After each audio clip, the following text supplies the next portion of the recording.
The Little Prince by Antoine De Saint-Exupéry.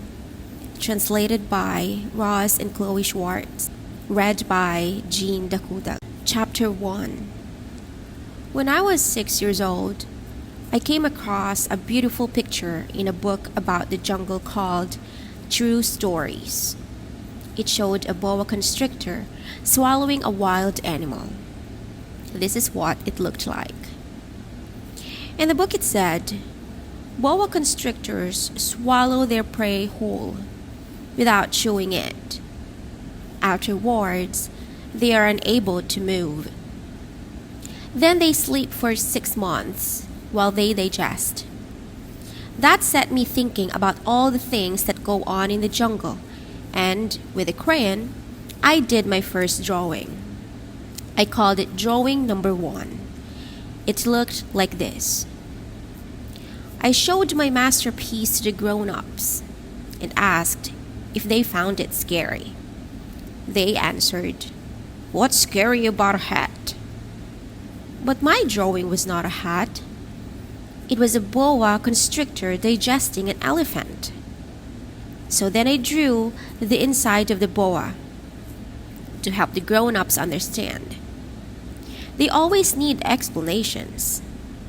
This is what my drawing number 2 looked like.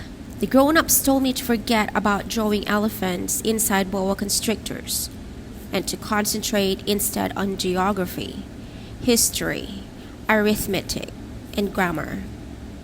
Which is why, at the age of 6, seeing as my drawing number 1 and my drawing number 2 had been such a disaster, I gave up on a glorious career as an artist. Grown-ups never understand anything on their own, and it's such a nuisance for children to have to keep explaining things over and over again.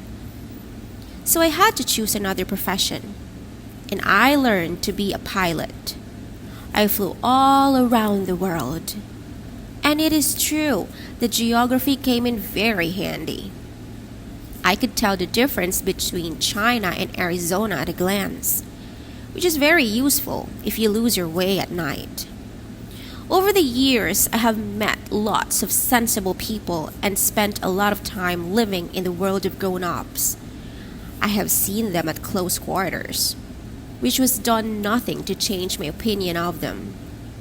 Whenever I meet a grown-up who seemed fairly intelligent, I would test him with my drawing number 1, which I have always kept, to find out if he really was perspective.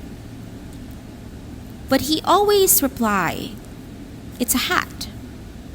So instead of talking to him about boa constrictors or the jungle or the stars, I'd come down to his level and discuss bridge, golf, politics, and neckties. And the grown-up would be delighted to meet such a reasonable man.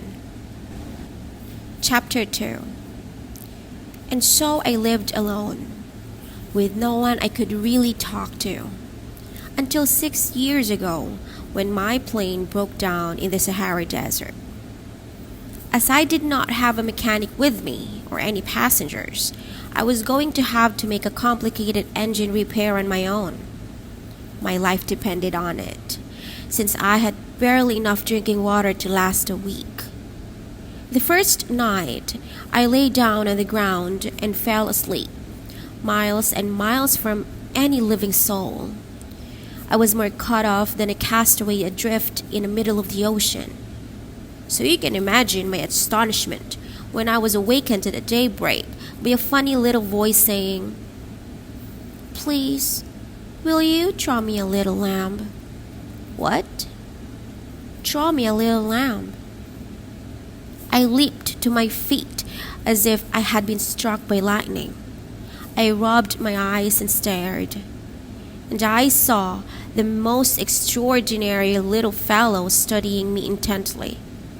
This is the best picture I have managed to draw of him from memory. But of course, my drawing is not nearly as delightful as the original. That is not my fault. The grown-ups had put a stop to my artistic career when I was 6, and I had never drawn anything other than my 2 boa constrictors. I gazed at him in amazement. I was miles and miles from any living soul, remember? But my little fellow did not look lost, nor did he seem weak with exhaustion or hunger or thirst or fright. In no way did he look like a child lost in the middle of the desert, miles and miles from any living soul. When at last I found my voice, I said to him, "What on earth are you doing here?"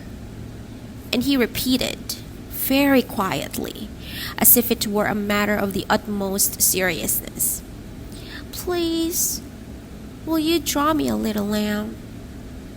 Here I was, miles and miles from any living soul, and with my life in danger. But I was so baffled that I meekly prepared to do as he asked and took a pen and paper out of my pocket. And then I remembered that I had mostly studied geography, history, arithmetic, and grammar, and I told the little fellow, somewhat irritably, that I couldn't draw. And he replied, "It doesn't matter. Draw me a little lamb." As he had never done a picture of a lamb, I presented him with one of the only 2 drawings I could do, a boa constrictor from the outside. And I was astounded to hear the little fellow say, No, I don't want an elephant inside a boa. A boa's too dangerous, and an elephant takes up too much room. My place is tiny. I need a lamb. Draw me a little lamb." So I drew. He scrutinized my effort and said, "No, that one looks very sickly. Draw another one." I drew. My little friend smiled indulgently. "Can't you see? That's not a lamb. It's a ram. It's got horns." So I started all over again. But again he turned it down. "That one's too old. I want a lamb that will live for a long time."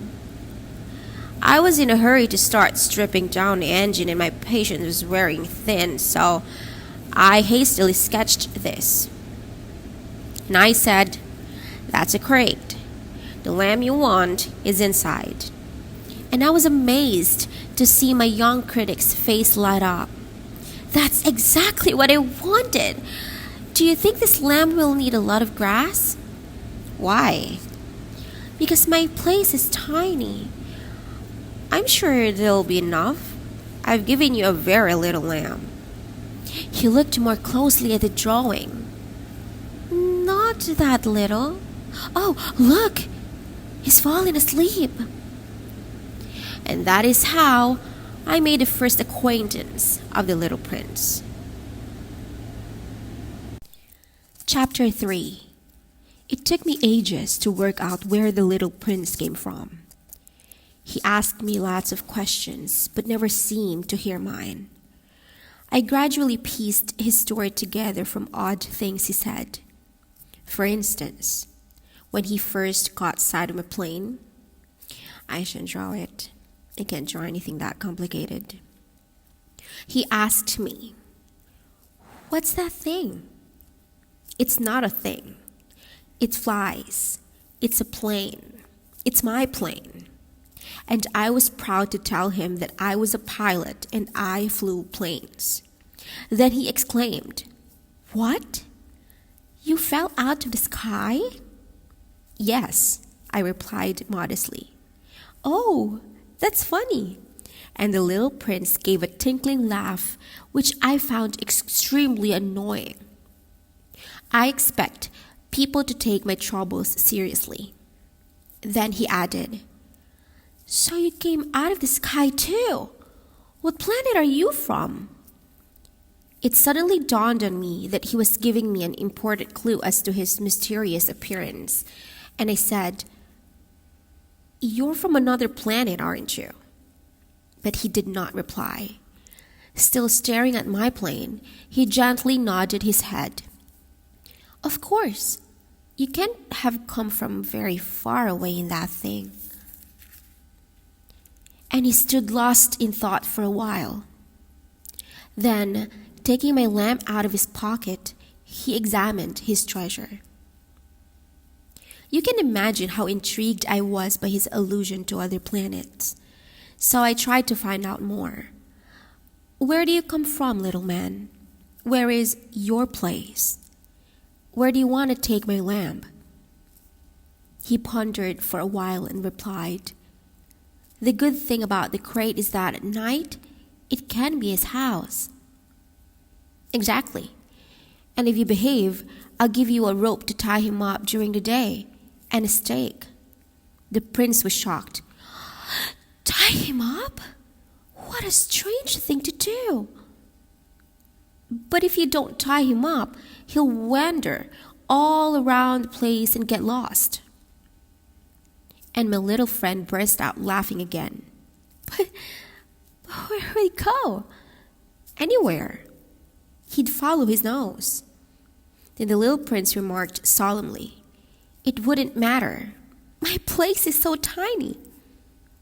And he added wistfully, If you follow your nose, you can't go very far. Chapter 4. And so I learned something else of great importance, that the place he came from was barely bigger than a house. I should not have been that surprised. I knew very well that apart from the big planets like Earth, Jupiter, Mars, and Venus, which have names, there are hundreds of others which are sometimes so small they can only just be seen through a telescope. When an astronomer discovers a new one, he gives it a number for a name. He calls it Asteroid 325, for example. I have good reason to believe that the little prince's planet was asteroid B612. This asteroid has only been glimpsed once through a telescope, and that was by a Turkish astronomer in 1909. He gave an impressive presentation of his discovery at an international astronomy conference, but nobody believed him because of his clothes. That is how grown-ups are. Luckily for asteroid B612, a Turkish dictator made his people dress European style on pain of death. Wearing a very elegant suit, the astronomer gave his presentation again in 1920, and this time everyone was convinced. The reason I've told you all this about asteroid B612 and given you its number is because of grown-ups. Grown-ups love numbers. When you tell them about a new friend, they never ask about the important things. They never say, what does this voice sound like? What is favorite games? Does he collect butterflies? They ask you, how old is he? How many brothers and sisters does he have? What does he weigh? How much does his father earn? Only then do they feel they know him. If you say to grown-ups, I saw a beautiful pink brick house with geraniums on the windowsills and doves on the roof, they can't picture it. You have to say, I saw a house worth $1 million. Then they marvel. What a lovely house! In the same way, if you say to them, the little prince really did exist. He was delightful and full of laughter, and he asked for a little lamb. Only a real live person could want a lamb. They shrug their shoulders and treat you like a child. But if you say, the planet he came from is asteroid B612, then they take you seriously and leave you in peace. That is just how they are. You mustn't hold it against them. Children should be very patient with grown-ups.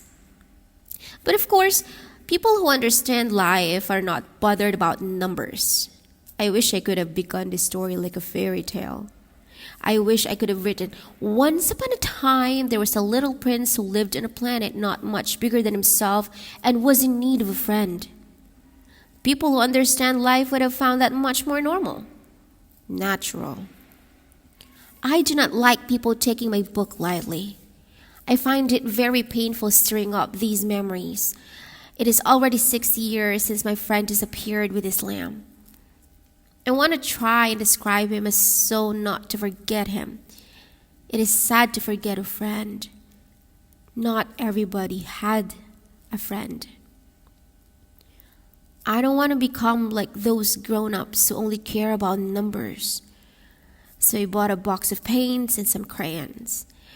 It is hard to take up drawing again at my age when all you have ever done is 2 pictures of a boa constrictor digesting an elephant at the age of 6. Of course, I shall do my best to make my drawings as lifelike as possible, but I am not sure I will succeed. One drawing is fine, but the next is nothing like him at all. I also get his height wrong. Here the little prince is too tall, and in this one, he is too small. I'm also unsure about the color of his clothes, so I do the best I can. Sometimes I get it right, and sometimes I get it wrong. But you will have to forgive me. My little friend never gave me any explanations. Perhaps he thought I was like him. But sadly, I'm not able to see lambs inside crates. Perhaps I'm a bit like grown-ups. I must have grown old. Chapter 5. Each day I learned something new about the little prince's planet, his departure or his journey. He let things slip out gradually, in conversation. That was how, on the 3rd day, I found out about the baobab problem. Once again, it was thanks to the lamb. Out of the blue, the little prince asked me, as if troubled by a serious doubt, "Is it true, isn't it, that lambs eat shrubs?" "Yes, it's true." "Oh, that's a relief." I did not understand why he cared so much whether lambs ate shrubs. But the little prince added, "So that means they also eat baobabs?" I pointed out that baobabs are not shrubs but giant trees as big as churches, and that even if he took a whole herd of elephants with him, they wouldn't be able to demolish even one baobab. The idea of a herd of elephants made the little princess laugh. They'd have to stand on top of each other. But before baobabs grow tall, they start off small. He had become serious again. "That's very true. But why do you want your little lamb to eat baby baobabs?" He replied, "What a silly question!" as if it were obvious. And I had to rack my brain to work out the answer for myself. The fact was that on the little prince's planet, there were good plants and bad plants, as there are everywhere, and good seeds from the good plants and bad seeds from the bad ones. But seeds are invisible. They sleep deep in the earth until one of them feels like stirring. Then it stretches and gingerly pushes up a charming, harmless little shoot towards the sun. If it is a radish or rosebush shoot, you can leave it to grow in peace. But if it is a bad plant, you have to pull it up at once the minute you have identified it. There were some fearsome seeds on the little prince's planet, and those were the baobab seeds. The planet's soil was infested with them. If you leave it too late, you will never be able to get rid of a baobab tree, and it will overrun the entire planet. Its roots will eat their way down, and if the planet is very small and there are a great many baobabs, they will destroy it. It's something you have to do every day, the little prince explained later. Once you've brushed your hair and cleaned your teeth, then you clean your planet. You have to pull up the baobabs the moment you recognize them. They look just like rose bushes when they're very young.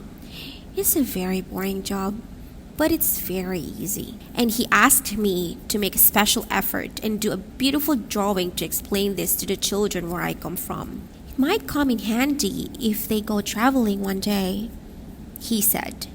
Sometimes it doesn't matter if you put off a job until later, but baobabs have to be pulled up immediately. Otherwise, there'll be a disaster. I know of a planet where lazy bones lived. He ignored three shrubs, and from the little princess description, I did a drawing of a planet. I hate to preach, but so few people are aware of the menace of baobabs, and if someone gets lost on an asteroid, there are so many hazards that for once I did as I was told without arguing. I worked very hard at this particular drawing to warn my friends of the hidden danger. It was important to get the message across. Children, beware of baobabs. You may be wondering why there are no other drawings in this book as magnificent as this picture of the baobabs. The answer is very simple. I tried, but I didn't succeed. But when I drew the baobabs, I was spurred on by a sense of urgency. Chapter 6. Oh, little prince. Gradually, I began to build up a picture of your cheerless life. For a long time, your only distraction had been the beautiful sunsets. I gleaned this new nugget of information on the morning of the fourth day, when you said, I love sunsets. Let's go and watch a sunset. But we must wait. Wait for what? Wait for the sun to go down. At first you looked astonished, and then you laughed at yourself and said, I keep forgetting where I am. Indeed he did. As we all know, when it is midday in America, the sun is setting over France. If you could whiz off to France instantly, you would see the sun go down. Unfortunately, France is much too far away.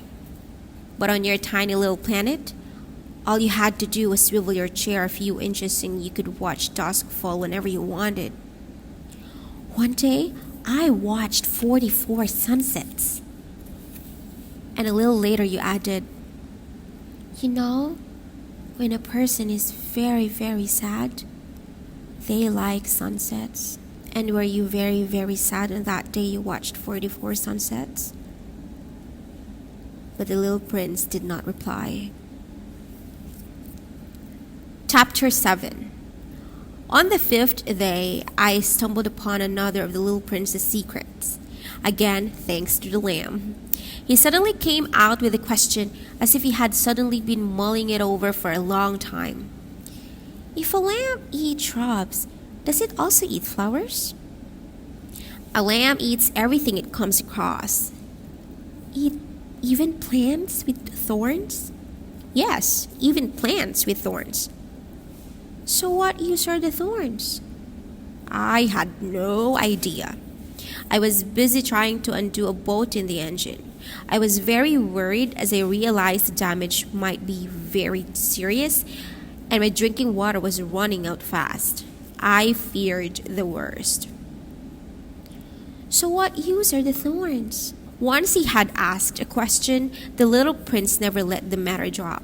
I was exasperated by the stubborn bolt and said the first thing that came into my head. Thorns have no use. It's just the plants being mean.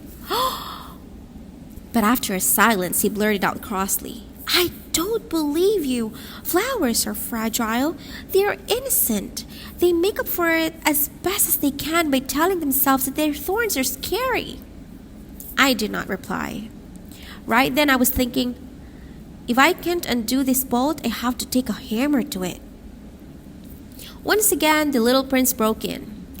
And do you think that flowers... No, I don't think anything, I snapped. I have more serious matters to attend to. He stared at me, bemused. Serious matters? He stared at me as I leaned over an object that I found very, very ugly, gripping my hammer and my fingers back with grease. You sound just like the grown-ups. That made me feel slightly ashamed. He added bitterly, You've got it all wrong.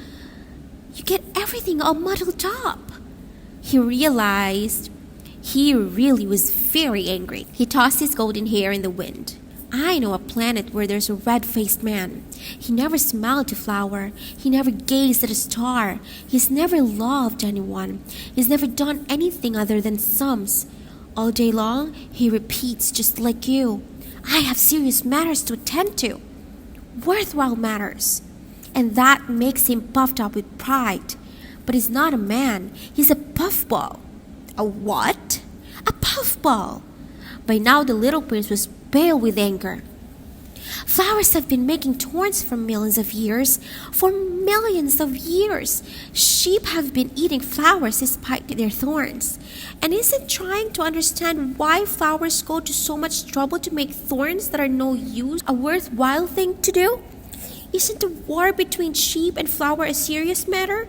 Isn't that serious and more important than a big, fat, red-faced man in his thumbs? And supposing I know of a flower that is absolutely unique, that is nowhere to be found except on my planet, and any minute that flower could accidentally be eaten up by a lamb, isn't that important? He read it, then went on. If a person loves a flower that is the only one of its kind in all the millions and millions of stars, then gazing at the night sky is enough to make him happy. He says to himself, my flower is out there somewhere. But the lamb eats the flower, then suddenly it's as if all the stars had stopped shining.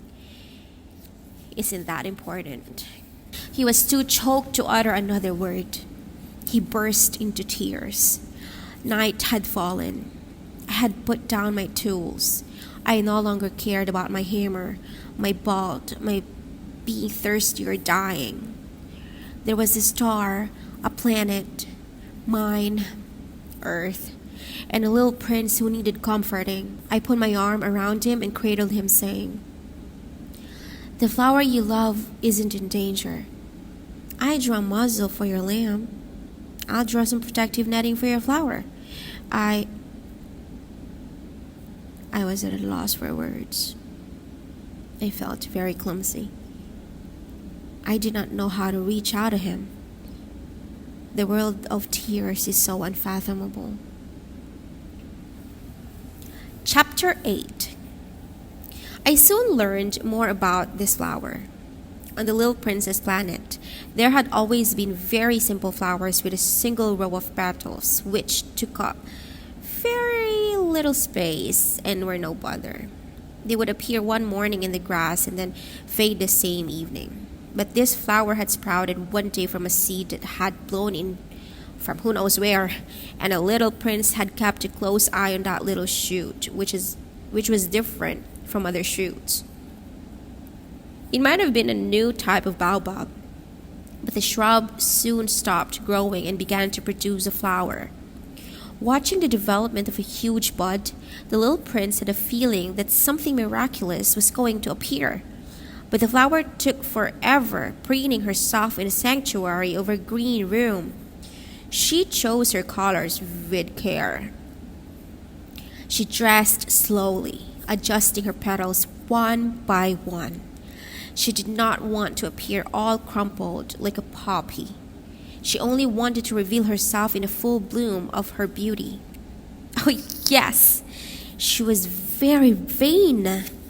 Her mysterious preparations lasted days and days, and then one morning, just as the sun was rising, she showed herself. And the flower who had made such scrupulous preparations yawned and said, I've just woken up. Forgive me. My hair is still a mess. The little prince was unable to hide his admiration. You're so beautiful. I am, aren't I? Replied the flower softly. And I was born at the same time as the sun. The little prince rightly guessed that she was not exactly modest, but she was so lovely to behold.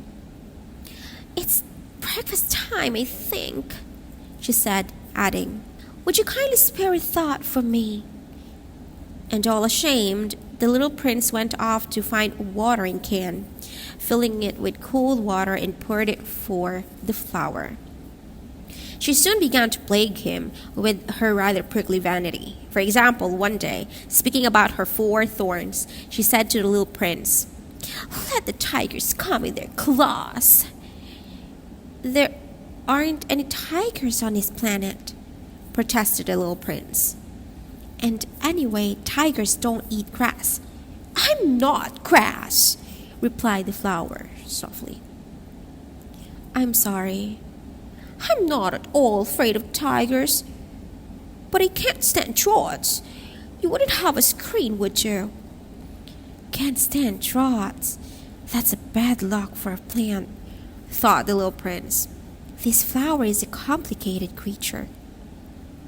At night, you need to put me under a glass dome. It's very cold on your planet. It's poorly equipped. Where I come from? Then she stopped before she reached the end of her sentence. She had come as a seed. She couldn't have not known anything out of other worlds. Embarrassed at having been caught telling such a childish fib, she coughed a couple of times to make the little prince feel bad. What about that screen? I was about to get it, but you were talking to me. Then she forced a cough again to make it sorry. And so although he loved her and was eager to please her, the little prince soon grew wary of her. Her unkind words had wounded him and made him very unhappy. I shouldn't have listened to her, he confided to me one day. You should never listen to flowers. You should gaze at them and smell them. Mine perfumed the air of my planet, but I wasn't able to enjoy it. Her talk of claws, which so annoyed me, should have made me feel sorry for her. And he told me, I got it all wrong. I should have judged her by her actions, not her words. She filled my life with fragrance and light. I never should have run away. I should have realized that deep down she cared, despite her ridiculous tricks. Flowers are so contrary, but I was too young to know how to love her. Chapter 9. I think he lashed on a flight of migrating birds to make his escape. On the morning of his departure, he put his planet in good order. He carefully chimney swept the active volcanoes. There were 2 active volcanoes, which were very useful for cooking breakfast in the morning.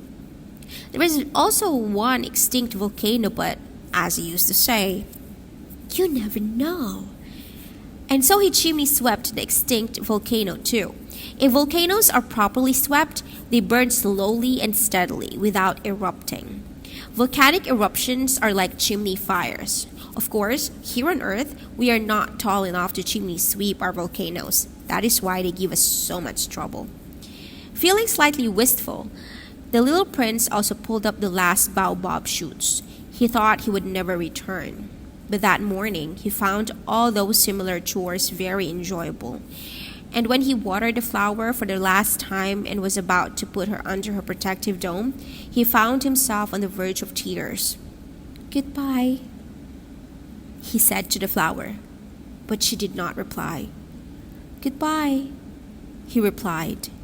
The flower coughed. It was not because of her cold. I've been stupid, she said at last. Please forgive me. Try to be happy. He was surprised that she was not complaining. He stood there holding the dome, completely confused. He could not understand her calm gentleness. Yes, I love you, said the flower. You had no idea, and that was all my fault. Never mind. But you have been as stupid as me. Try to be happy. Leave that dome where it is. I don't want it anymore. What about the wind? My cold isn't that bad. The cool night air will do me good. I'm a flower. What about animals? I'm going to have to cope with a few caterpillars if I want to see butterflies. I've heard they're so beautiful. Otherwise, who'll visit me? You'll be far away. As for big beasts, I'm not scared. I've got my claws. And she innocently bared her 4 thorns. Then she added, Stop hanging around. You're getting on my nerves. You've made up your mind, so go. So go. For she didn't want him to see her cry. She was such a proud flower. He carefully chimney swept the active volcanoes. Chapter 10. The little prince found himself in the region of asteroids 325, 326, 327, 328, 329, and 330. He began by visiting them in search of something he had to do and to educate himself. The first asteroid was home to a king. Robed in purple and ermine, he sat on a very simple yet majestic throne. "Ah, here comes a subject!" cried the king when he spotted the little prince. And the little prince wondered, "How does he know who I am since he's never set eyes on me before?" He did not realize that for kings, the world is very simple. Everyone is a subject. "Come closer so I can see you better," said the king, who was thrilled to be king over someone at last. The little prince cast around for somewhere to sit, but the planet was completely covered by the king's splendid ermine cloak. So he remained standing, but as he was tired, he started yawning. "It is bad manners to yawn in the presence of a king," said the monarch. "I forbid it." I can't help it," replied the little prince, shamefaced. "I've traveled a long way and I haven't slept." "Well then," said the king, "I command you to yawn. I haven't seen anyone yawn for years. Yawns are a curiosity for me. Go on, yawn again. That's an order." "Now I feel shy. I can't," said the little prince, all flushed. Replied the king. "Then I command you sometimes to yawn and sometimes to..." He stammered a little and looked put out. For what mattered to the king was to have his authority respected. He would not tolerate disobedience. He was an absolute monarch. But as he was also very kind, his orders were reasonable. "If I commanded," he would often say, if I commanded a general to turn into a seabird and the general disobeyed, it would not be the general's fault. It would be mine." "May I sit down?" timidly ventured the little prince. "I command you to be seated," replied the king, majestically gathering up a fold of his ermine cloak. The little prince was amazed. The planet was minute. Over what could the king possibly reign? "Your Majesty," he said, "forgive me for asking you a question." "I command you to ask me a question," said the king hastily. "Your Majesty, over what do you reign?" "Over everything," replied the king with great simplicity. "Over everything?" With a broad sweep of his hand, the king indicated his planet, the other planets, and the stars. "Over all that?" queried the little prince. "Over all that," replied the king. For not only was he an absolute monarch, he was also a universal monarch. And do the stars obey you?" "Of course they do," said the king. "They obey instantly. I do not tolerate unruliness." Such power dazzled the little prince. Had he had that much power, he would have been able to watch not 44 but 72 or 100 or even 200 sunsets in one day without having to move his chair. And feeling a little homesick at the thought of his abandoned little planet, he made so bold as to ask the king a favor. "I'd like to see a sunset. Please command the sun to go down for me." "If I commanded a general to flit from one flower to another like a butterfly, or to write a tragedy, or to turn it into a seabird, and if the general disobeyed my orders, who would be in the wrong, him or me?" "It would be you," said the little prince with certainty. "Correct. One must only ask of a person what he can give." The king went on. "Authority is based principally on reason. If you command your people to go and throw themselves into the sea, they will revolt. I am entitled to demand obedience because my orders are reasonable." "What about my sunset?" the little prince reminded him. Once he had asked a question, he never let the matter drop. "You will have your sunset. I shall insist upon it. But in my wisdom, I shall wait until the conditions are favorable." "When will that be?" inquired the little prince. Replied the king, consulting a gigantic calendar. It will be around. It will be this evening around 20 minutes or 20 minutes to 8. And you'll see how my commands are obeyed. The little prince yawned. He was disappointed to have missed his sunset. And besides, he was already feeling a little bored. There's nothing more for me to do here, he said to the king. I'm going to set off on my travels again. Don't go, replied the king, who was so proud to have a subject. Don't go. I'll make you a minister. Minister of what? Of justice. But there's no one to judge. You never know, said the king. I haven't yet visited every corner of my kingdom. I am very old. There's no room for a carriage, and walking tires me. Oh, but I've already seen it, said the little prince, leaning over to catch another glimpse of the far side of the planet. There's nobody over there either. Then you would judge yourself, replied the king. That's the hardest thing. It is much harder to judge oneself than to judge others. If you succeed in judging yourself, well, then you are truly a wise man. Well, said the little prince, I can judge myself anywhere. I don't need to live here, said the little king. I'm sure that there's an old rat somewhere. I hear him at night. You can judge the old rat. From time to time, you will sentence him to death. That way, his life will depend on your decision. But you will pardon him each time so he is spared. There's only one rat. Well, replied the little prince, I don't like sentencing anyone to death, so I think I'll definitely be off. No, said the king. The little prince was ready to leave, but he did not want to offend the elderly monarch. If your majesty wishes to be obeyed on this occasion, he could give me a reasonable order. He could, for example, command me to leave before 1 minute is up. The conditions look favorable to me. The king did not reply. The little prince hesitated for a moment, and then, with a sigh, he set off. I'm making you my ambassador, the king shouted hastily after him. He had an air of great authority. Grown-ups really are very strange, mused the little prince as he continued on his travels. Chapter 11. The second planet was inhabited by a show-off. Aha! Aha! A visit from an admirer, cried Show-Off from afar as soon as he spotted the little prince.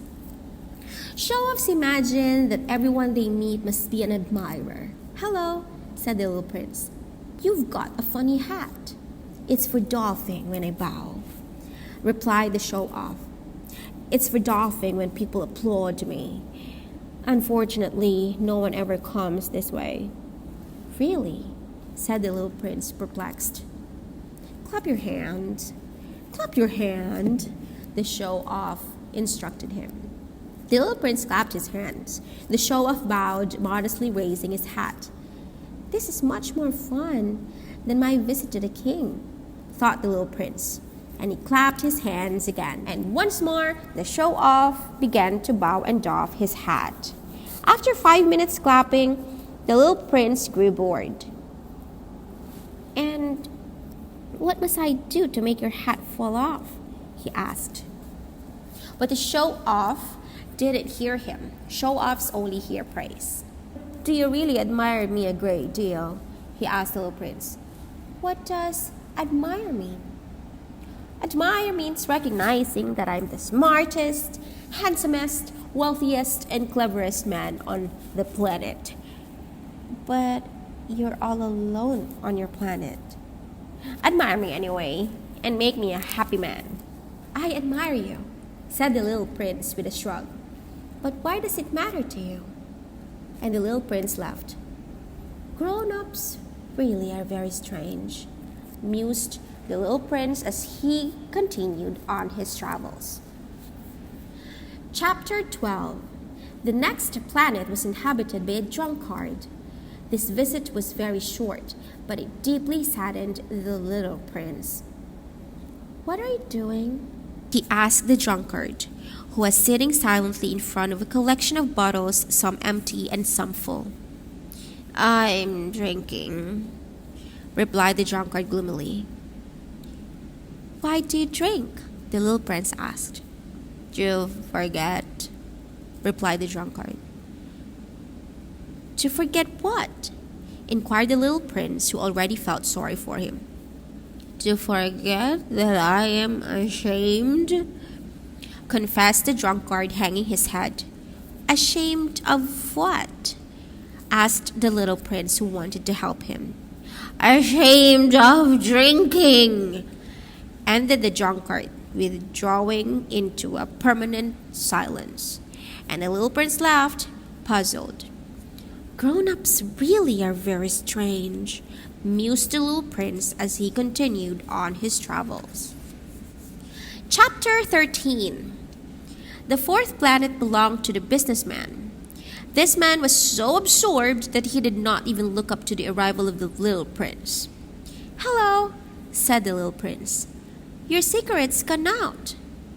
3 and 2 make 5, and 5 and 7, 12, 7 and 12 and 13, 15. Hello. 15 and 3 and 2 make 5, 5 and 7, 12, 12 and 3, 15. Hello. 15 and 7, 22, 22 and 26, 28, 22 and 6, 28. No time to relight it. 26 and 5, 31. Whew. That makes 501,622,731. 500 million what? Pardon? Are you still there? 500 million? Can't remember. I've got so much work. I'm a very busy man, so no time to mess around. 2 and 5, 7.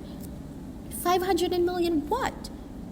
Repeated the little prince once he had asked a question, never let the matter drop. The businessman glanced up. "In all the 54 years I've lived on this planet, I have only been disturbed 3 times. The first time was 22 years ago by a hornet that came from I don't know where. It made a terrible racket and I made 4 mistakes in a song. The second time was 11 years ago by an attack of rheumatism. I don't get enough exercise. I don't have time to idle about either. I deal with serious matters. And the third time is now. As I was saying, 501 million. Million what?" The businessman realized that there was no hope of peace. Million of those little things that you see sometimes in the sky. Flies? No, those little things that shine. Bees? No, those little golden things that idlers daydream about. But I don't have time to daydream. I deal with serious matters. "Oh, stars?" Yes, that's right, stars. "And what will you do with 500 million stars?" 501,622,731. I deal with serious matters. I am very precise. "And what do you do with these stars?" "What do I do with them?" Yes. "Nothing. I own them. "You own the stars?" "Yes. But I've already met a king who kings don't own. They reign over. It's not the same thing at all." "And what's the use of you owning the stars?" "It makes me rich." "And what's the use of being rich?" "Then I can buy more stars, if anyone finds any." This man sure is a bit like the drunkard, thought the little prince. And yet he carried on asking questions. "How can you own the stars?" To whom do they belong?" retorted the businessman grumpily. "I don't know." "To nobody?" "Then they belong to me, because I thought of it first." "Is that enough?" "Of course. When you find a diamond that doesn't belong to anyone, it's yours. When you find an island that doesn't belong to anyone, it's yours. When you are the first to have an idea, you patent it. It's yours. And I own the stars because nobody ever thought of owning them before. That's true, said the little prince. And what do you do with them? I manage them. I count and recount them, said the businessman. It's a tough job, but I work very hard. The little prince was still not satisfied. Well, if I have a scarf, I can wind it round my neck and wear it. If I have a flower, I can pick it and take it with me. But you can't pick the stars. No, but I can put them in the bank. What does that mean? It means that I can write down on a piece of paper how many stars I own, and then I lock that piece of paper in a drawer. And is that all? And is that all? It's enough. That's funny, thought the little prince. It's rather poetic, not a serious business at all. When it came to serious matters, the little prince had very different ideas from grown-ups. Well, he said, I have a flower that I water every day. I have 3 volcanoes that I chimney sweep every week. Because I also sweep the one that's extinct. You know, it's good for my volcanoes and it's good for my flower in that I own them. But you're no good to the stars. The businessman opened his mouth but couldn't think of anything to say, so the little prince left. Grown-ups really are utterly extraordinary, he mused as he continued on his travels. Chapter 14. The 5th planet was very odd. It was the smallest of them all. There was just enough room for a lamppost and a lamplighter. The little prince simply could not ask the need for a lamppost and a lamplighter on a planet that had no houses and no people. Still, he reflected, this man may be absurd, but he's less absurd than a king, the show-off, the businessman, and a drunkard. At least his job has a purpose. When he lights his lamp, it's as though he's creating another star or a flower. Then he puts out his lamp and he sends the flower or the star to sleep. It's a very nice job. It's really useful because it's nice. As he approached the planet, he greeted the lamplighter politely. Hello, why have you just put out your lamp? Those are my orders, replied the lamplighter. Hello. What are your orders? To put out my lamp. Good night. And he relit it. But why have you just relit it? Those are my orders, replied the lamplighter. I don't understand. There's nothing to understand, said the lamplighter. Orders are orders. Hello. And he put out his lamp. Then he mopped his forehead with a red checked handkerchief. My job is terribly hard. It used to be simple. I'd put up the lamp out in the morning and light it in the evening. I had the rest of the day to relax and the rest of the night to sleep. And have your orders changed? My orders haven't changed, said the lamplighter. And that's a problem. Each year the planet spins faster and faster, but my orders haven't changed. So, said the little prince. So now the planet revolves once in a minute. I don't have a moment's rest. I light the lamp and put it out once in a minute. That's funny.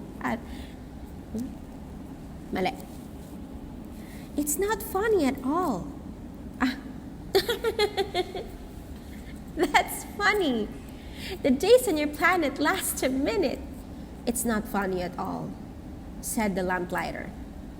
We've already been chatting for a month. A month? Yes, 30 minutes, 30 days. Good night. And he relit his lamp. The little prince watched him, and he liked this lamplighter who carried out his orders so faithfully. He thought of the sunsets on his own planet, which he used to watch by simply moving his chair, and he wanted to help his friend. You know, I can think of a way you could rest when you wanted to. I want to rest all the time, said the lamplighter. Strangely enough, a person can be both faithful to their job. Strangely enough, a person can be both faithful to their job and lazy at the same time. The little prince went on. Your planet is so tiny that you can walk around it in 3 strides. All you need to do is walk slowly so you're always in the sun. When you want to rest, you walk. The daylight will last as long as you want it to. That doesn't help much, said the lamplighter. What I like best is sleeping. That's bad luck, said the little prince. That is bad luck, said the lamplighter. Hello. They put out his lamp, and the little prince continued on his journey. He reflected that all the others, the king, the show-off, the drunkard, and the businessman, would look down on this man. And yet he's the only person I don't find ridiculous. Maybe it's because he's looking after something other than himself. He gave a sigh of regret and thought, this man is the only one who could have been my friend. But his planet really is too small. There's no room for 2. What the little prince did not dare admit to himself was that the main appeal of that particular planet was its 1,440 sunsets every 24 hours. Chapter 15. The 6th planet was 10 times bigger. It was inhabited by an elderly gentleman who wrote huge books. Chapter 15. Chapter 15. The 6th planet was 10 times bigger. It was inhabited by an elderly gentleman who wrote huge books. Well, an explorer! He cried when he spotted the little prince. The little prince perched on a table and got his breath back. He had already traveled such a long way. Where do you come from? The elderly gentleman asked him. What's that big fat book? Said the little prince. What are you doing? I'm a geographer, said the elderly gentleman. What's a geographer? A scholar who knows where the seas, rivers, towns, mountains, and deserts are. That's very interesting indeed, said the little prince. Now that, at last, is the real job. And he glanced about him at the geographer's planet. Never had he come across such a magnificent planet. Your planet's beautiful. Are there any oceans? I have no way of knowing, said the geographer. Oh, the little prince was disappointed. What about mountains? I have no way of knowing, said the geographer. What about cities and rivers and deserts? I have no way of knowing that either, said the geographer. But you are a geographer. That is correct, said the geographer. But I'm not an explorer. I'm desperately in need of explorers. It's not the geographer's job to count all the cities, rivers, mountains, seas, oceans, and deserts. He is much too important to go strolling about. The geographer never leaves his desk, but the explorers come and see him. He questions them and notes down what they tell him. And if one of them tells him something interesting, the geographer has the explorer's character investigated. Why? Because an explorer who tells lies would be disastrous for the geography books, and so would an explorer who drinks too much. Why? Asked the little prince. Because drunkards see double. So the geographer would have noted down 2 mountains when in fact there is only 1. I know someone who would be no good as an explorer. Said the little prince. That may be the case. So when the explorer appears to be of good character, we investigate his discovery. You go and see it? No, that's too complicated. But No, that's too complicated. But we ask the explorer to provide evidence. For example, if he's discovered a big mountain, we ask him to bring us back big rocks. The geographer suddenly grew excited. But you come from a faraway place. You are an explorer. You are going to tell me about your planet. And so saying, the geographer opened his register and sharpened his pencil. Explorers' accounts are written in pencil at first. Once the explorer has provided evidence, they are written in ink. Well? Asked the geographer. Oh, my planet isn't much... My planet isn't of much interest, said the little prince. It's tiny. I have 3 volcanoes. 2 are active and 1 is extinct. But you never know. You never know, said the geographer. I also have a flower. We don't record flowers, said the geographer. Why not? They're the prettiest thing of all. Because flowers are ephemeral. What does ephemeral mean? Geography books, said the geographer. Geography books, said the geographer, are the most important books of all. They never become outdated. It is very rare for a mountain to move. It is very rare for an ocean to dry up. We write down permanent facts. But extinct volcanoes can wake up, broke the little prince. What does ephemeral mean? Whether volcanoes are extinct or alive makes no difference to us, said the geographer. What matters to us is the mountain. It doesn't change. But what does ephemeral mean? Repeated the little prince, who, once he had asked the question, never let the matter drop. It means likely to die very soon. Is my flower likely to die very soon? Of course. My flower is ephemeral, thought the little prince. And she only has 4 thorns for protection. And I've left her all alone. That was his first pang of regret. But he perked up. What do you advise me to go and visit? He asked. The planet Earth, replied the geographer. We have good reports of it. And the little prince left, thinking about his flower. And the little prince left, thinking about his flower. Chapter 16. And so the 7th planet was Earth. Earth is not just any old planet. Altogether, it has 111 kings, 7,000 geographers, 900,000 businessmen, 7.5 million drunkards, and 311 million show-offs. In other words, around 2 billion grown-ups. To give you an idea of the Earth's size, let me tell you, for example, that before electricity was invented, it was essential to maintain an army of 462,511 lamplighters across all 6 continents. Seen from a distance, the effect was magnificent. The movements of this army were choreographed like those of ballet dancers in an opera company. First, it was the turn of the lamplighters of New Zealand and Australia. Then, having lit their lamps, they would go off to sleep. Next, the lamplighters of China and Siberia joined the dance before they too withdrew to the wings.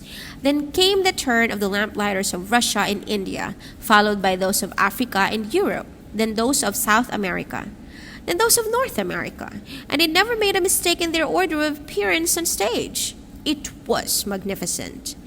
Only the lamplighter of the one lamp at the North Pole and his fellow lamplighter of the one at the South Pole led carefree lives of idleness. They worked only twice a year. Chapter 7. Sometimes when people want to sound clever, they make things up. I was not being completely truthful when I told you about the lamplighters. I may have painted a false picture of our planet to those who do not know it. People actually take up very little space on Earth. If the Earth's 2 billion inhabitants were crammed together, they would easily fit into a public square 20 miles long and 20 miles wide. The whole human race could easily squeeze on the tiniest Pacific island. Grown-ups, of course, won't believe you. They might think they take up a lot more space. They think they are as big as baobabs. So then you tell them to do the sums. They love figures. They will like that. But do not waste time on this tour. There is no point, trust me. Once he had reached Earth, the little prince was very surprised not to see any people.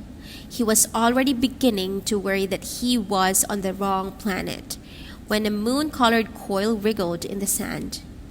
"Good evening, ventured the little prince on the off chance. "Good evening," said the snake. "What planet have I landed on?" asked the little prince. "On Earth, in Africa," replied the snake. "Oh, so aren't there any people on Earth?" "This is the desert. There are no people in the deserts. Earth is very big," said the snake. The little prince sat down on a rock and gazed up at the sky. "I wonder," he said, "whether the stars are lit up so that eventually each person will be able to find their own star. Look at my planet. It's just above us. But look how far away it is." "It's beautiful," said the snake. "What are you doing here?" "I'm having a spot of bother with the flower," said the little prince. "Oh," said the snake, and they fell silent. "Where are the people?" said the little prince at last. "It's a bit lonely in the desert."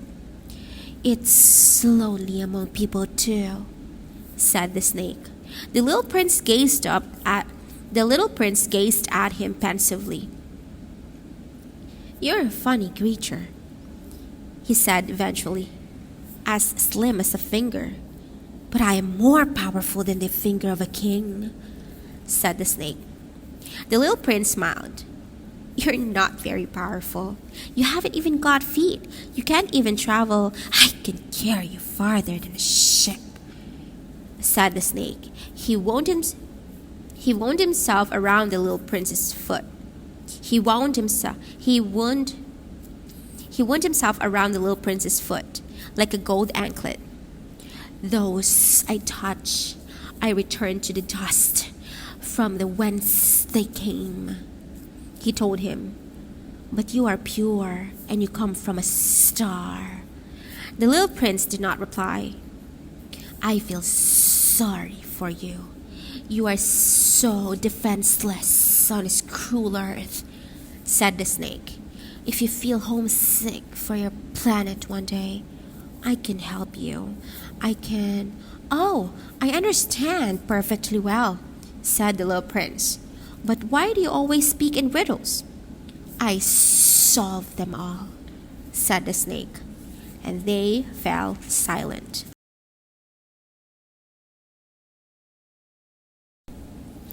Chapter 18. The little prince crossed the desert and met only a plant with 3 petals, a tiny flower. "Hello," said the little prince. "Hello," said the flower. "Where are all the people?" the little prince inquired politely. The flower once seen a caravan go past. "All the people? There are a few. I think 6 or 7. I glimpsed them years ago. But you never know where to find them. The wind blows them about. They don't have roots, which causes them a lot of problems." "Goodbye," said the little prince. "Goodbye," said the flower. Chapter 19. The little prince climbed to the peak of a high mountain. The only mountains he had never seen were his 3 volcanoes, and they only came up to his knees, and he used the extinct volcano as a tool. "From the top of a mountain as high as this," he thought, I'll be able to see the whole planet at once and all the people. But he could see nothing except more jagged, rocky peaks. "Hello," he said to the off chance. "Hello, hello, hello," replied the echo. "Who are you?" said the little prince. "Who are you? Are you? Are you?" replied the echo. "Be my friends. I'm all alone," he said. "All alone, all alone, all alone," replied the echo. "What a funny planet," he thought. "It's all dry and all pointed and all salty, and the people have no imagination. They repeat everything you say. At home, I had a flower. She always spoke first." Chapter 20. At last, having trudged for ages across sand, rocks, and snow, the little prince came to a road, and all roads lead to people. "Hello," he said, and he was standing in front of a garden full of roses in bloom. "Hello, hello, hello, hello," said the roses. The little prince gazed at them. They all looked like his flower. Who are you?" he asked them in astonishment. "We are roses, we are roses, we are roses," said the roses. "Oh," said the little prince, and he felt very unhappy. "Oh," said the little prince, and he felt very unhappy. His flower had told him that she was the only one of her kind in the whole universe. And now, here were 5,000 all the same time in a single garden. She'd be very upset if she saw this, he thought. She'd cough a great deal and pretend to die to avoid looking stupid. And I would have to pretend to look after her, otherwise she'd actually allow herself to die to spite me. Then inwardly he added, "I thought I was lucky to have one flower, but all I have is an ordinary rose. That and my 3 knee-high volcanoes, one of which is probably extinct. That doesn't make me much of a prince." And he lay down in the grass and began to cry. Chapter 21. That was when the fox appeared. "Hello," said the fox. "Hello," replied the little prince politely. He turned around but could not see anything. "I'm over here," said the voice. "Under the apple tree, under the apple tree." "Who are you?" said the little prince. "You're very pretty." "I'm a fox," said the fox. "Come and play with me." "Come and play with me," invited the little prince. "I'm so sad." "I can't play with you," said the fox. "I'm not tamed." "Oh, I'm sorry," said the little prince. But on reflection he asked, "What does tame mean?" "You're not from here," said the fox. "What are you looking for?" "I'm looking for people," said the little prince. "What does tame mean?" "What does tame mean?" "People," said the fox, "have guns and they hunt. It's a real nuisance. It's a real nuisance.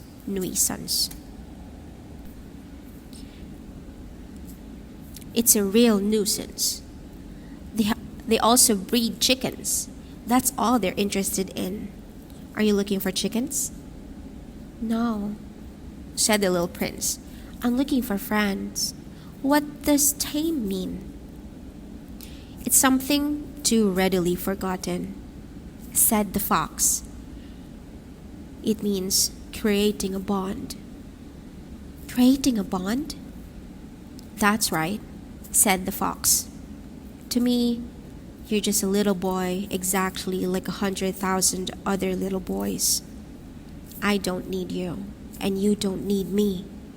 To you, I'm a fox who's exactly like 100,000 other foxes. But if you tame me, we will need each other. To me, you'll be absolutely unique. And to you, I'll be absolutely unique. I'm beginning to see, said the little prince. There's a flower. I think she tamed me. It's possible, said the fox. On earth you see all manner of things. Oh, it's not on earth, said the little prince. The fox seemed greatly intrigued. On another planet? Yes. Are there hunters on that planet? No. Very interesting. What about chickens? No. Nowhere's perfect, said the fox. And the fox went on. My life is boring. I hunt chickens and men hunt me. All chickens are alike and all men are alike. So I'm a little bored. But if you tame me, it will bring sunshine into my life. I'll be able to tell your footstep from all the others. The other footsteps drive me underground.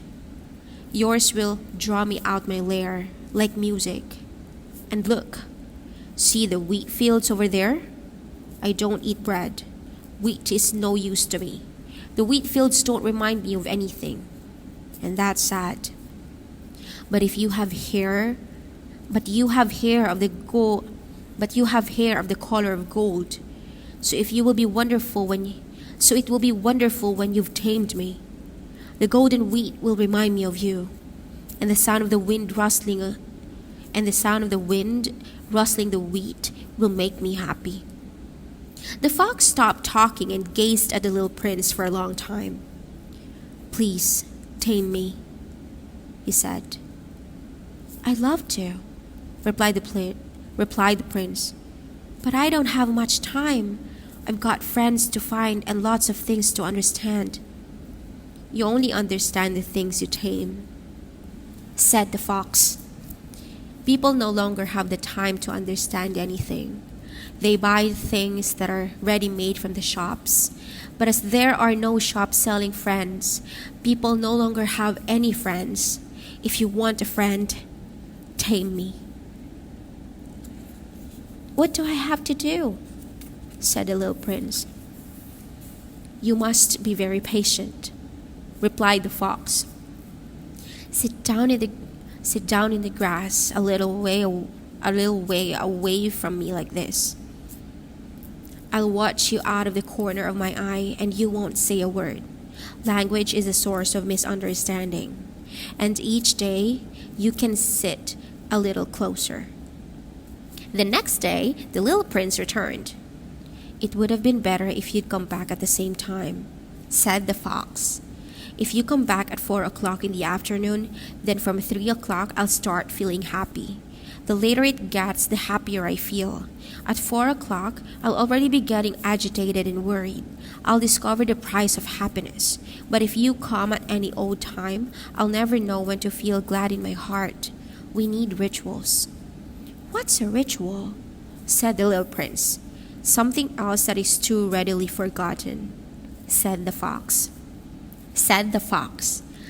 It is what makes one day different from another, or 1 hour different from the other hours. My hunters have a ritual. For example, on Thursdays, they dance with the village girls, so Thursday is a wonderful day. I go for a stroll down to the vineyard.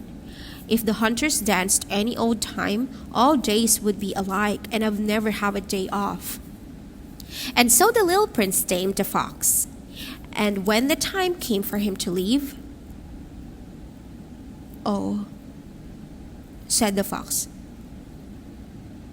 "I'm going to cry." "It's your own fault," said the little prince.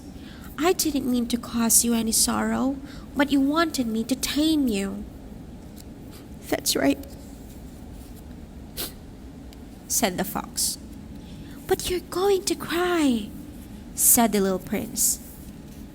That's right," said the fox. "So you've gained nothing." I have gained something," the color of the wheat." Then he added, Go and see the roses again. You'll realize that yours is absolutely unique.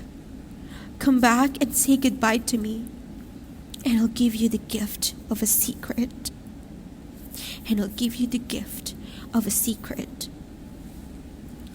The little prince went off to see the roses again.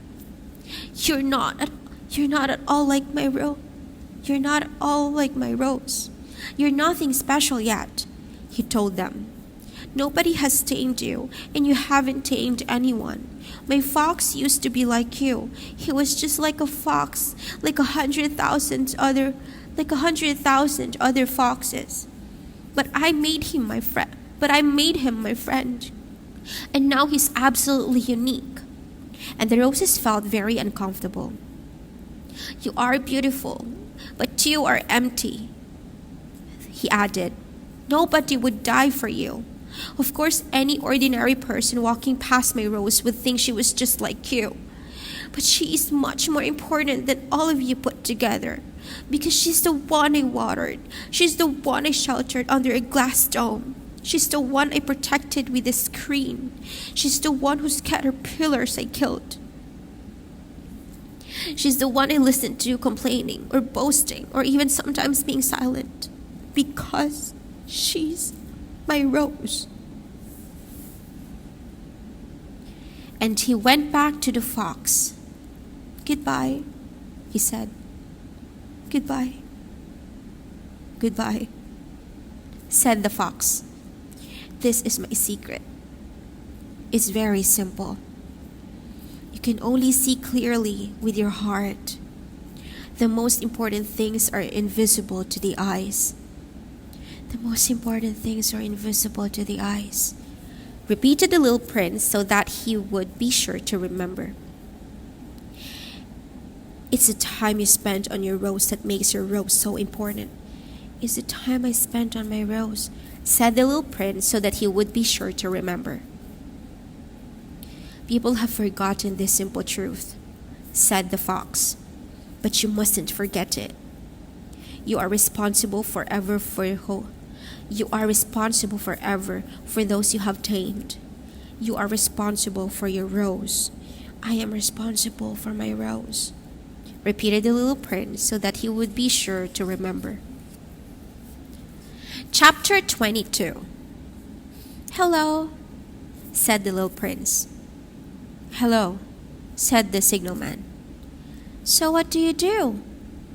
Said the little prince. I sort the passengers into bundles of 1,000, said the signalman. Sometimes I send the trains carrying them to the right, and sometimes to the left. And the lit-up express train, rumbling like thunder, made the signal box tremble. They're in a hurry, said the little prince. What for? The people in the train themselves don't know, said the signalman. And a second lit-up express train rumbled past in the opposite direction. Are they coming back already? Asked the little prince. They're not the same people, said the signalman. It's an exchange. Weren't they happy where they were? People are never happy where they were. People are never happy where they are, said the signalman. And a third lit-up express train thundered past. Are they chasing the first passengers? Asked the little prince. They're not chasing anything at all, said the signalman. They're sleeping in there, or they're yawning, or the children press their noses against the windows. Oh, the children know what they're doing, said the little prince. They'll play with the rag doll for hours, and that makes her very important for them. So if she's taken away from them, they cry. They're lucky, said the signalman. Chapter 23. Hello, said the little prince. Hello, said the merchant. He sold clever pills that can quench thirst. You can take one a week, and you no longer feel the need to drink. Why do you sell those pills? Said the little prince. They save a lot of time, said the merchant. The experts have done the sums. You have saved 53 minutes a week. And what do you do with those 53 minutes? You do whatever you like. Well, said the little prince, if I had 53 minutes to spare, I'd walk very slowly towards the drinking fountain. Chapter 24. I had been marooned in a desert for a week, and the little prince had told me the story of the merchant as I drained the last drop of my water supply. Look here, I said to the little prince. Your stories are all very well, but I still haven't repaired my plane. I have nothing left to drink, and I'd very much like to walk slowly towards the drinking fountain too. My friend the fox, he began. My little man, I don't want to hear any more about your fox. Why not? Because we're going to die of thirst. He could not follow my reasoning. He replied, It's good to have had a friend, even if you're going to die. Me? I'm very happy to have had a fox for a friend. He has no idea of the danger, I told myself. He's never either hungry or thirsty. A little sunshine is all he needs. But he looked at me and answered my thought. I'm thirsty too. Let's go and look for a well. I gave a dismissive wave. It is absurd to go wandering around the vast desert in the hope of chancing upon a well, but we set off anyway. After we had walked for hours in silence, night fell and the stars began to shine. I saw them as if in a dream, as I had a slight fever from being so parched. The little prince's words danced in my memory. So are you thirsty too? I asked him. But he did not answer my question. He said simply, Water can be good for the heart too. I did not understand his reply, but I kept quiet. I knew better than to ask him questions. He was tired. He sat down. I sat down beside him. After a silence, he said, The stars are beautiful because of a flower we can't see.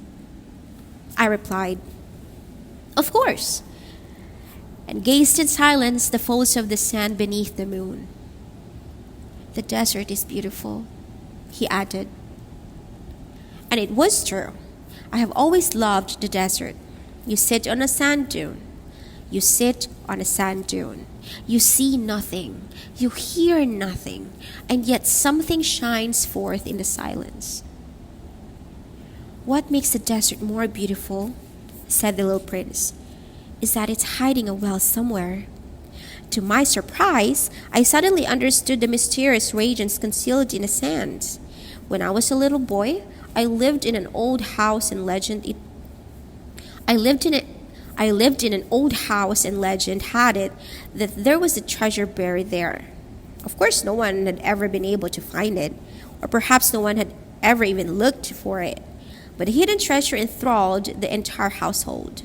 That house had a secret hidden deep in its heart. Yes,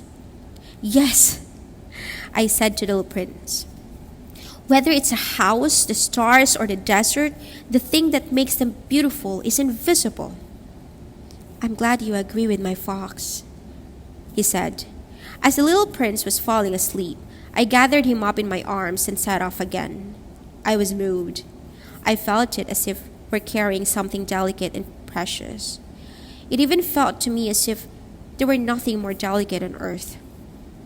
In the moonlight, I gazed at his pale forehead, closed eyes and locks of hair trembling in the wind, and thought, what I see here is only his shell. The most important part is invisible. As his parted lips formed a half smile, it struck me that what I found so deeply moving about the slumbering little prince was his loyalty to a flower. It was the image of a rose that burned in him like the flame of a lamp, even when he was asleep, and he felt even more delicate than before. You have to shield lamps well. You have to shield lamps well. A gust of wind can snuff them out. And plodding on, at daybreak, I discovered the well.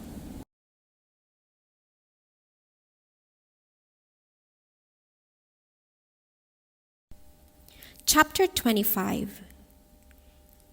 People, said the little prince, they dive into express trains, but they don't know where they're looking for.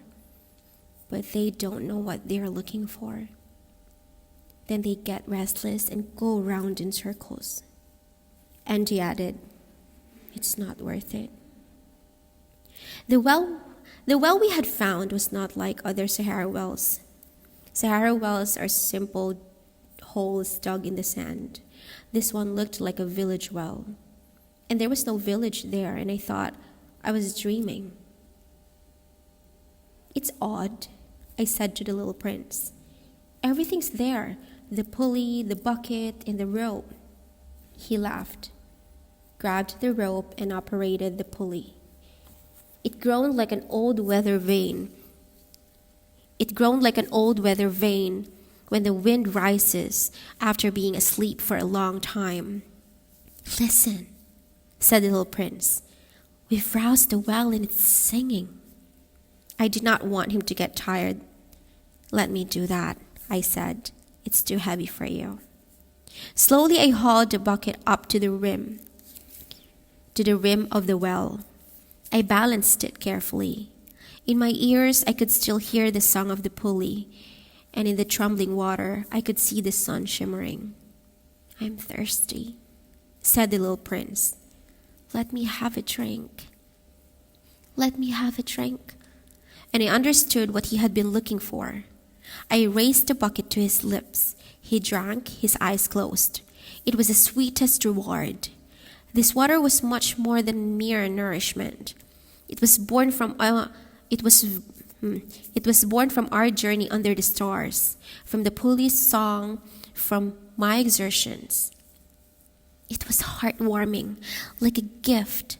When I was a little boy, the Christmas tree lights, the music of the midnight mass, and the warmth of smiles were all part of the excitement of receiving a Christmas present.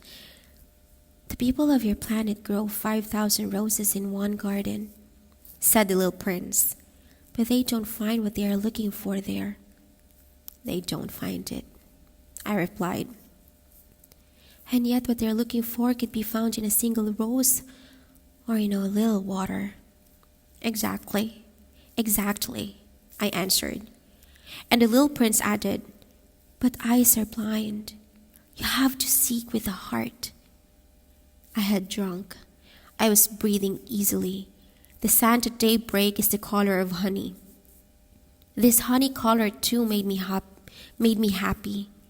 So why did I feel heavy-hearted? You have to keep your promise. You have to keep your promise, whispered the little prince, who had sat down beside once more. What promise? You know, a muzzle for my little lamb. I am responsible for that flower. I took my rough drawings out of my pocket. The little prince flicked through them and said, laughing, your baobabs look like cabbages. Oh, and I was so proud of my baobabs. Your fox, his ears, they're a bit like horns. And they're too long. And he laughed again. You're being unfair, little man. I only knew how to draw an elephant inside a boa constrictor. Oh, it'll be all right, he said. Children understand.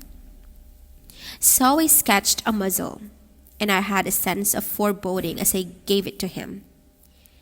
You already have plans that I don't know about? But he did not reply. He said, you know, may fall to earth. Tomorrow's the anniversary. Then after a silence, he added, I landed very close to this spot. And he reddened. And again, without understanding why, I felt a strange sorrow. but there was one question that occurred to me. So it's no coincidence that that morning I met you, a week ago, you were wandering around all alone, miles and miles from anywhere? You were going back to the place where you had landed? The prince turned red again, and I added hesitantly, because perhaps of it being the anniversary? The little prince went red again. He never answered questions, but when people go red, that means yes, doesn't it? Oh, I said, I'm afraid. But he replied, you have work to do now. You must go back to your machine. I'll wait here for you. Come back tomorrow night. But I was not reassured. I remembered the fox. Once you have allowed yourself to be tamed, you run the risk of feeling sadness. Chapter 26. Next to the well, there was a crumbling ancient stone wall. The next night, when I came back from my work, I spotted my little prince from a distance, perched up on the wall, his legs swinging, and I could hear him talking. Don't you remember? He was saying. It's not here exactly. Someone no doubt replied because I heard the little prince argue. Yes, it was. It's the right day, but it's not the right place. I continued walking towards the wall. I could still neither hear nor see anybody. But again the little prince was speaking. Of course, you'll see where my footprints begin in the sand. All you need to do is wait. I'll be there tonight. I was 23 meters from the wall and I still could not see anything. The little prince said again after a silence, Is your venom potent? You're sure you won't make me suffer for long? I came to a halt, my heart full of dread, but still I did not understand. Now go away, he said. I want to get down. Then I glanced down to the foot of the wall and gave a start. There, rearing towards the little prince, was one of those yellow snakes that kill you in 30 seconds. Fumbling in the pocket of my pistol, I raced over, but at that noise I made, the snake gently slithered away. Like a stream of water sinking into the sand, and languidly threaded its way between the rocks with a soft rasping sound. I reached the wall just in time to catch my little prince, pale as snow. What on earth are you up to? Do you talk with snakes now? I unwound the gold scarf he always wore. I moistened his temples and gave him a drink of water, and now I did not dare ask him anything more. He gazed at me solemnly and put his arms around my neck. I could feel his heart fluttering like that of a dying bird that has been shot. He said to me, I'm glad you found what you needed for your machine. You'll be able to go home now. How do you know? That was exactly what I had come to tell him, that against all odds he had managed to repair my plane. He did not answer my question but added, Me too. Today, I'm going home. Then wistfully, It's much farther. It's much farther. It's much harder. I was aware that something extraordinary was happening. I hugged him like a little child, but yet he seemed to be sliding vertically into an abyss, and there was nothing I could do to hold him back. His expression was solemn, his gaze vacant. I've got your lamp, and I've got the crate for the lamp, and I've got the muzzle. And he smiled sadly. I waited for a long time. I could feel him gradually growing warmer. Little man, you were afraid. He had been afraid, of course, but he laughed softly. I'll be a lot more afraid tonight.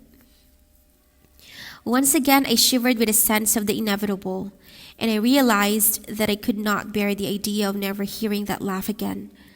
To me, it was like a tinkling spring in the desert. Little man, I want to hear you laugh again."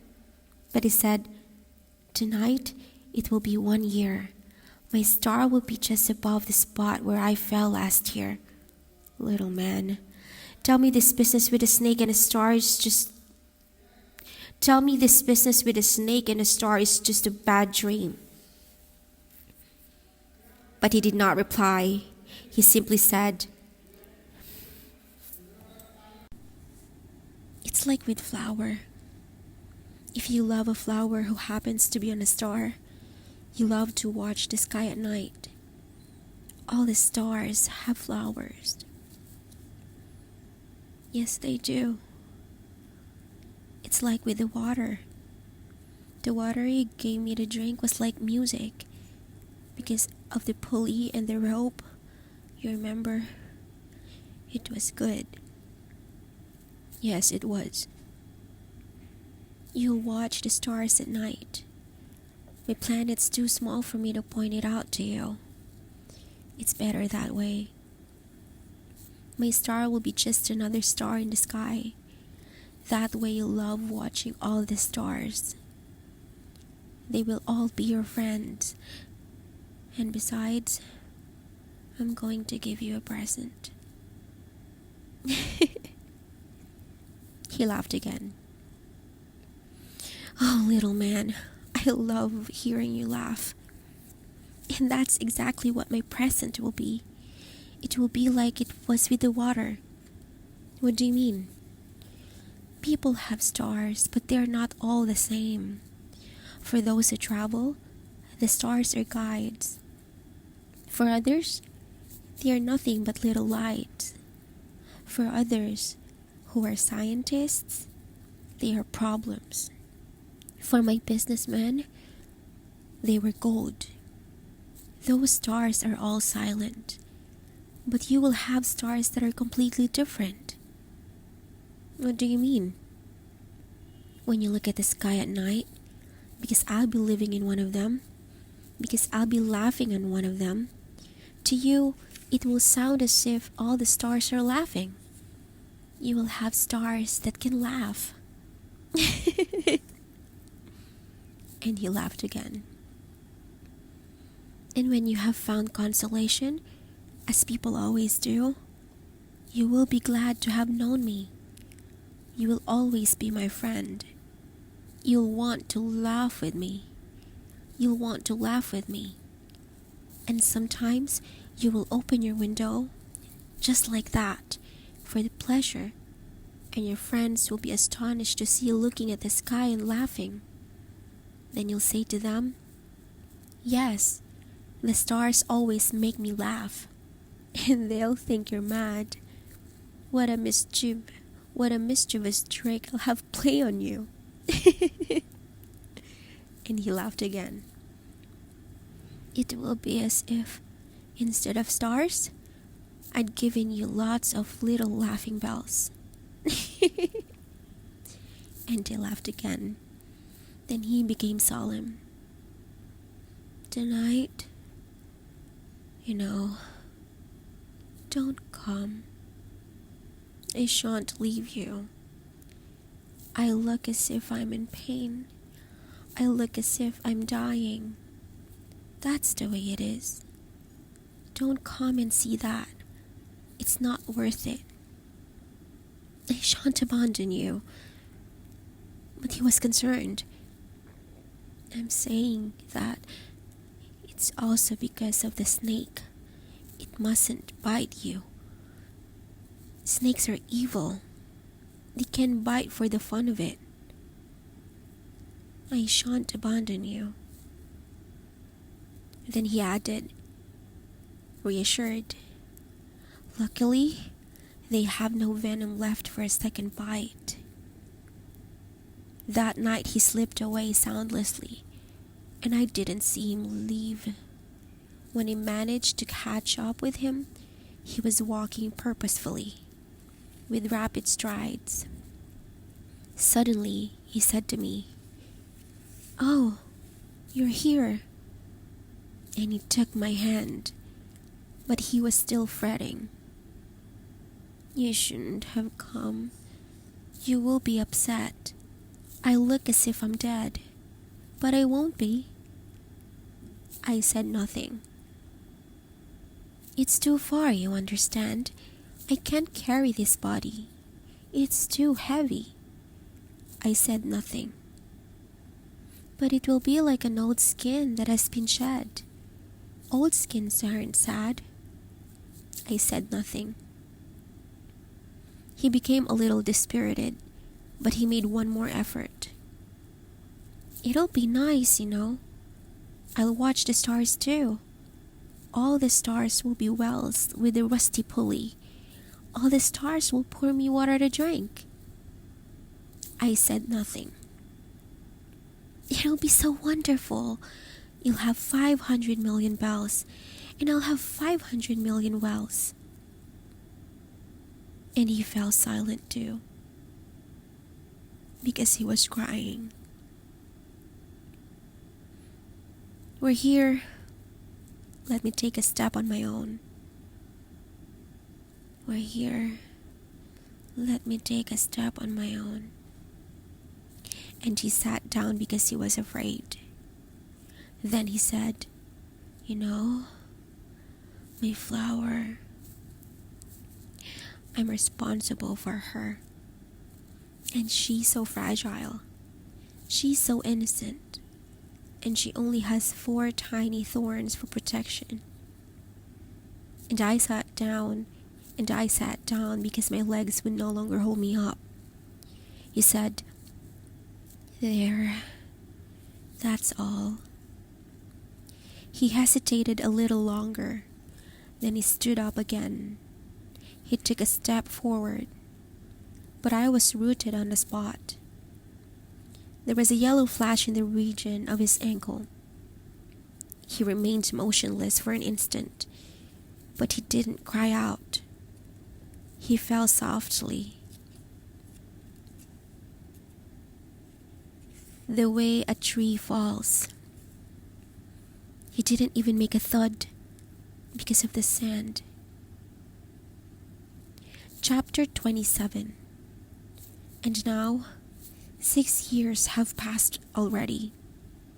I have never told anyone this story.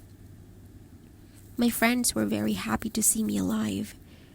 I was sad, but I told them it's exhaustion. Now I have found some consolation, although I am still sad. But I know that the little prince made it back to his planet because at daybreak I saw that his body was not there. It was not a very heavy body, and at night I love listening to the stars. It is like hearing 500 million bells. And here is an extraordinary thing. On the muzzle that I drew for the prince, I forgot the leather strap. He'll never have been able to put it on the lamb. So I wonder what happened to his planet.